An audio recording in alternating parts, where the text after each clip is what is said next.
After an elaborate session on the ischemic stroke, I just elaborate a few aspects that of role of a surgeon or the concept, evolving concept of hybrid approach to stroke. So I won't take much time because we have been having a brainstorming session. Thank you for the opportunity for this presentation. So straight away I go into the topic. Now this is though we have surgeons, physicians, emergency physicians working for the stroke care, that this is an evolving concept, what you call a hybrid approach. That's what I'm just elaborating the teamwork in the stroke. Now, what are the advantages? What we have when you have multiple specialists or multi-armed specialists working in stroke is we get a complete option of a one roof care for a stroke patient because it's an acute care. You can't search for the specialist. So the teamwork and this kind of multidisciplinary approach, especially in a rare presentations, it is very useful to pick up the lesions which is treatable in the time. So this is a concept, evolving concepts. Now, surgical or interventional treatment starts from prevention. You pick up TAA, then early treatment, which is already described elaborately. Then we have the endovascular and surgical management, and it doesn't stop at rehabilitation. It reaches up to the proper quality of life rehabilitation. That means even occupational therapy. So, reaching a productive life after the insult is the aim of treatment. You start from prevention and reach a productive life with existing deficits or without the deficits. That's the aim of the hybrid care. Now, this is the teamwork which actually in the developed countries, you start from the stroke neurologist and almost we can have the highly skilled and specific deficit oriented therapists and even the nursing and occupational therapists. This is the multidisciplinary team approach practiced in developed countries. As you know, prevention start with carotid Doppler screening in the community and pick up early TAA. And TAA, always remember this is a chance to prevent a major insult. So it is a chance, this opportunity to intervene. TAAs, we know, we have multiple treatment options. We can endovascular, medical, as well as surgical options. Now, this is an interesting case of carotid stenosis. You can see this stenotic area here, operated for carotid endarterectomy because single segmental lesion and the low-lying bifurcation is useful. Endarterectomy is recommended. This is the open carotid. We have the monitoring system for evoke potentials, and we have the carotid transcranial Doppler continuously monitoring the flow inside. So this is a safety measure. We can pick up the ischemia during the procedure and quickly finish off. This is the plaque getting removed, and this is the closure of this incision. Now, this is the typical one. Coming about the atypical one, this is where the teamwork happens. This is a 70-year-old female presenting with TAA, recent myocardial events already on 90 platelets. MRI showed the bilateral stenosis, but there is a aneurysm above. The same stenotic vessel with severe stenosis showing an posterior communicating aneurysm above. So it's difficult to treat with a single modality. Other side is also a little compromised, but not requiring intervention. But the vertebral artery is also on the left side is compromised. So we have a very compromised circulation on the left side. Options is you do surgery and clipping, which is not a feasible option because of the recent events of high risk for anesthesia. Second option is through stent coiling. This is so we proceeded with the endovascular option. You can see the lesion covers the stent, and without opening the stent, we have to proceed for coiling because we opened the stenotic vessel, and with an aneurysm above, it's going to rupture. So this is the stent.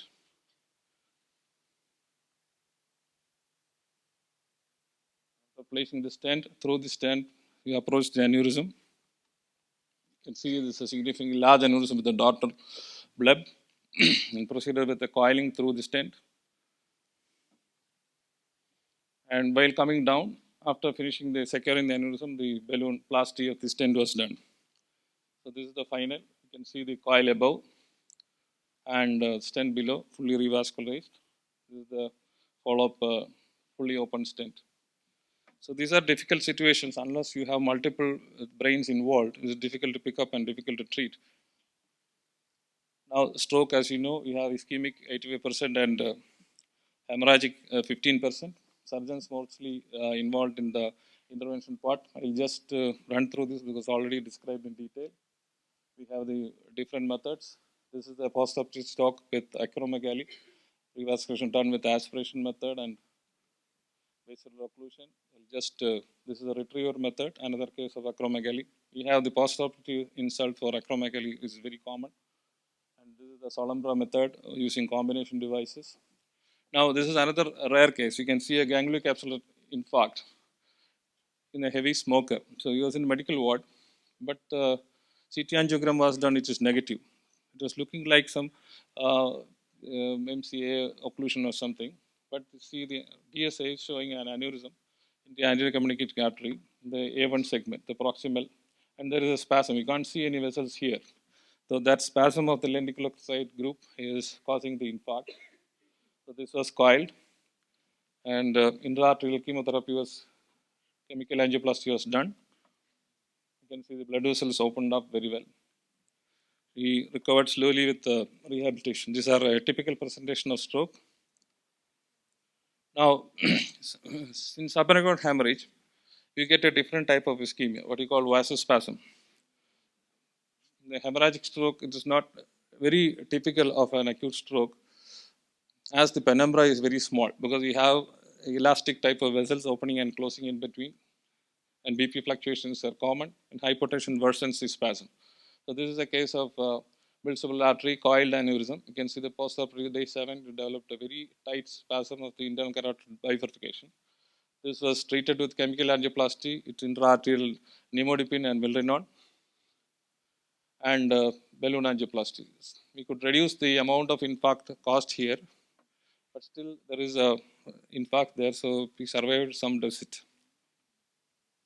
Now coming to open surgical intervention for stroke. As you know, we can't monitor the brain functions as because of the cranial vault is preventing the pulsations or whatever pressure dynamics to come out of the into the outer system. So the monitoring is always invasive. That is one of the limitation in the brain. Then we have decompensated craniotomies and of different locations. Invasive monitoring, we commonly use intracranial pressure monitoring using subdural bolt or intraventricular catheter. But well-developed centers, multimodality monitoring is the present recommendation of ERA to pick up ischemia and the changes in the brain much earlier than the clinical presentation. So this is the multiport bolt placed through a burr hole in the cranium. So you can monitor right from the perfusion, intracranial pressure. You can see the entire brain can be monitored. So we have the TCD monitoring to find out the regional flow, then oxygen consumption, oxygen utilization, and the metabolic changes can be monitored with microdialysis. You calculate the pyruvate, glucose, and the lactate, and the ratios can be studied. And functional monitoring with quantitative EEG. Now we can map the EEG and identify the site of ischemia much earlier than the clinical presentation. These are the modalities used now. Now this is the interpretation. If you see there is a hypotension here, typical changes happen in all the perfusion and this lactate pyruvate ratios. So this is being computed now. Artificial intelligence is being used for computation. So it's very easy to get an inference from this. It's a little complicated, but when you chase it, this is a sign of ischemia. You can see the raised intracranial pressure here, corresponding to the fall in the BP and perfusion. So this is the monitoring part. Now coming to the stroke, which is already established. So when you monitor, if the borderline cases, you can go for a surgical intervention. When you go for a surgical intervention, always remember that patient is going to survive with a deficit. It is not a complete recovery. So you have to rehabilitate after that, and long rehabilitation should be counseled before putting patient for surgery. This is what happens if you wait the penumbra and stroke progresses. Finally, patients can die. So this is the scenario of syndrome of malignant infarct. Infarct causes edema, and edema increases intracranial pressure and reduces perfusion and this is the vicious cycle. So what we do is break this cycle with a decompression. This is the classical decompression method, large craniotomy, and you can see the brain is bulging out, and the duroplasty give it another 30% volume for the cranium. So you can see the drop in the intracranial pressure, each step craniectomy and the dural opening, significant fall in the pressure comes, and we can limit the extent of the stroke. Now there are modifications to reduce the morbidity. You remove the some part of the temporal lobe, which reduce the size of incisions, but it could be done in some selected cases only. Then to establish CSF circulation earlier, you use a cisternal decompression. This is a cistern catheter. You drain the CSF and improve the CSF circulation. These are additional tools. Now coming to posterior fossa, the cerebellum, as you know, it's near the vital centers. So infarct in the cerebellum, patient can suddenly deteriorate and cause death. So malignant cerebral infarction is a dire emergency. We don't do anything else other than directly pushing the patient for surgery or ventricular drain. This is one of the cases like this. You can see the fourth ventricle is getting blocked and the ventricles are dilating here. It's acute hydrocephalus. We have options of temporary diversion with ventricular drain and decompression, and even decompression of the infarcted tissue. But the prognosis is very good because cerebellar infarcts usually survive with good results. So this is the method. You see a posterior fossa opening and sufficient bony decompression.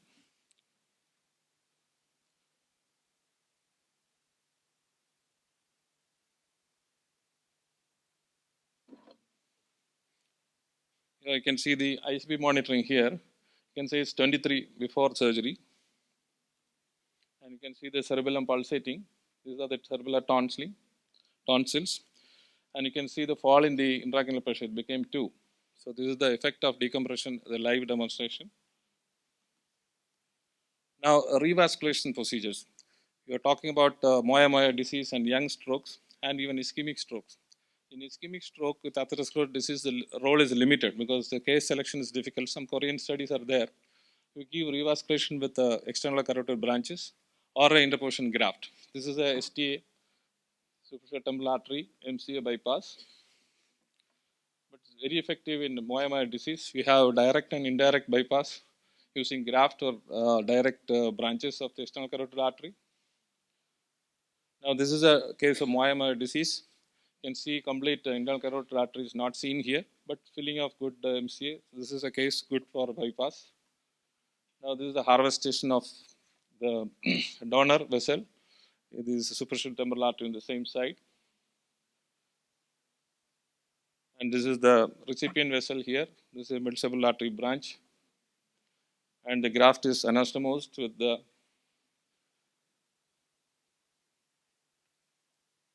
recipient vessel. So this is the post-operative angiogram showing the flow is getting from the graft very well. Patient slowly improved well. Now, this is the direct revascularization. Indirect revascularization, we have a dura or the vascularized tissue placement or the arachnoid, especially when the vessels are very small. We can't do a direct bypass. EMS or encephalomyosynangiosis, you place the muscle, vascularized temporalis muscle or the arachnoid and revascularize. Sometimes we use live dural graft also along with muscle. It is called EDAMS or duro-arteriomyosynangiosis. This is for slowly the capillaries will infiltrate into the ischemic segment, especially in case of moya disease, you call it hungry brain. The hypoxia will introduce the new neovascularization and the brain recovers well. Now, hemorrhagic stroke due to specific causes or hemorrhagic stroke comes around 15% of the total strokes. We have specific as regular craniotomy clot evacuation and minimally invasive method for endoscopic clot evacuation, which has been practiced to reduce morbidity. And in ventricular hemorrhage, you do the ventricular drain or EVD and endoscopic evacuation. And in subarachnoid hemorrhage, depending on the cause. So I'll just show you some of the procedures done here. This is the endoscopic evacuation of the intracerebral hematoma. Typical without much mass effect. Case selection is very important. With severe mass effect and midline shift is not recommended. for endoscopy. This is the endoscopy vision of the clot. This is the postoperative pictures. The size of the incision and the morbidity is less. Now, base of the specific causes, you have aneurysms, you do surgical intervention. This is the clipping method, and this is the coiling method. And AVMs, you embolize or do surgery or even multimodality. We have the cyberknife method for the large AVMs. And we have the dura fistula, the rare causes of hemorrhagic stroke. This can be also dealt with surgery and embolization. Now, this is an interesting case of intracerebral hematoma. Patient presented with acute hemiplegia and aphasia. CT angiogram showed a small distal suspected aneurysm in the middle cerebral artery. Patient is a case of infective endocarditis, so you suspect a mycotic aneurysm. So DSA also showed same because late filling of the small aneurysm here. It was clipped with the surgery and the hematoma was removed. This is a postoperative picture. And patient had to undergo cardiac valve replacement also. He survived with dysphagia. Now, intraventricular hemorrhage, there is always a controversy in that whether to use a streptokinase or something. Sometimes we use very large clot and with acute onset, we can use ventricular drain. These are two ventricular drains here, and streptokinase infusion was given. There is a reduction in the amount of clot and reduction in the ICP with that. Some controversies are still there because we are injecting something inside with already tight brain, so it can worsen. But some of the cases we have good results of early resolution of the hemorrhage.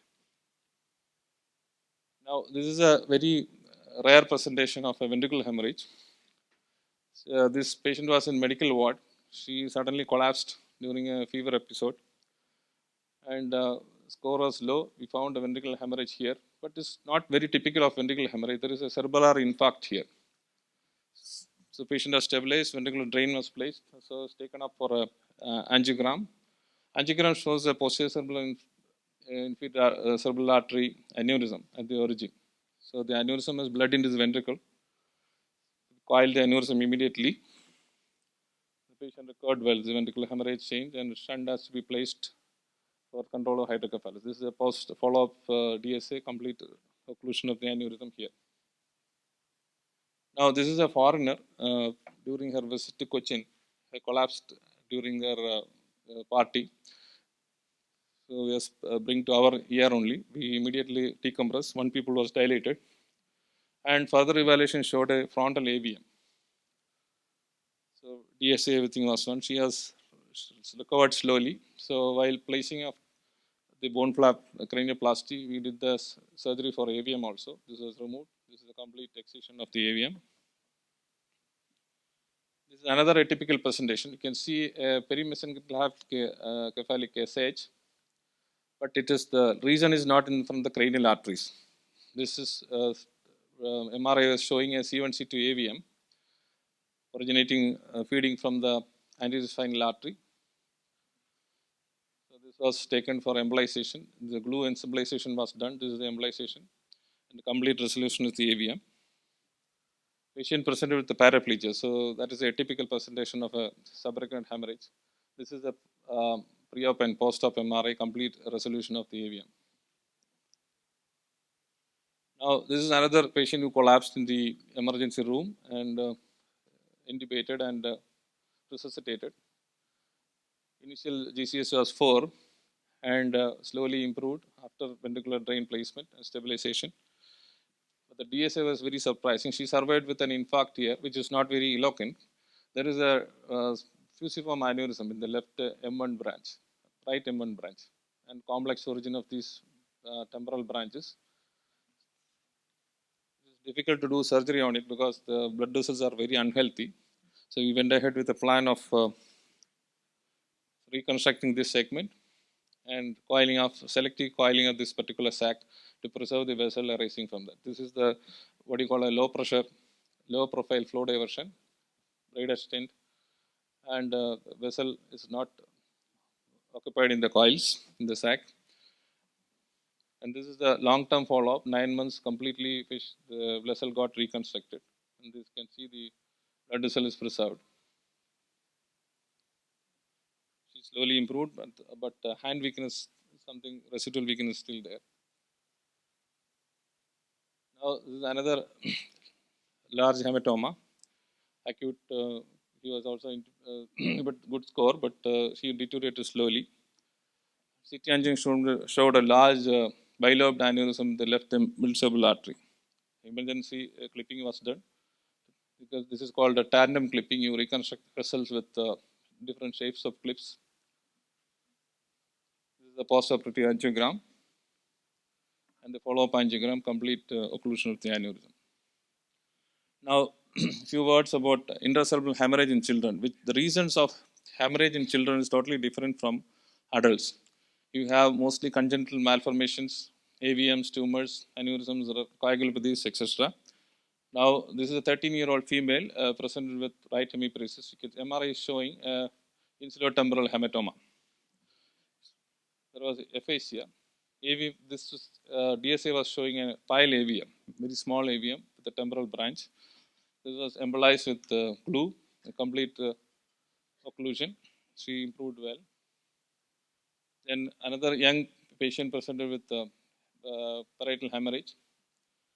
This is the dural AV fistula, complex fistula with connection from almost all arteries in the external carotid branches.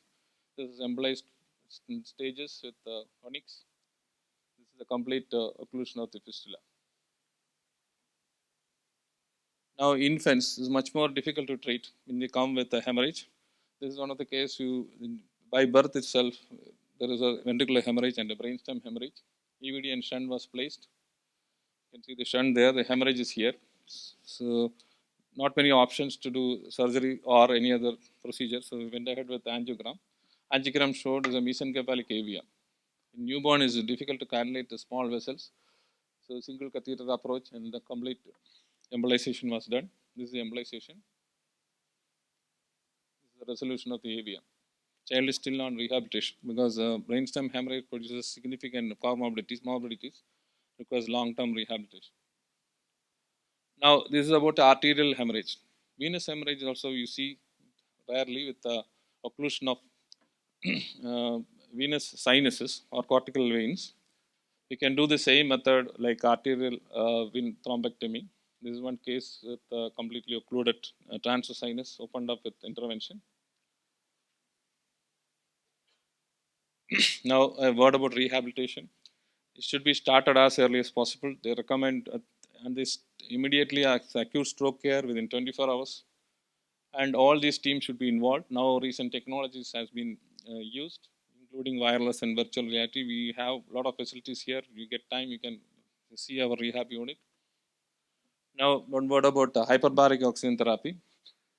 Ischemic changes with oxygenation and high pressure improves the microvasculature. So our series has already been published. The rehabilitation becomes faster and the functional recovery is faster. That is what we have found and always also described in the world literature also. Now the future directions of research is going on in stem cell and neuromodulation and neurorehabilitation. There is surgical implantation using stereotaxy into the infarcted tissue of implantation of stem cells. There is still some activity has been recorded, but not in the fully functional till now.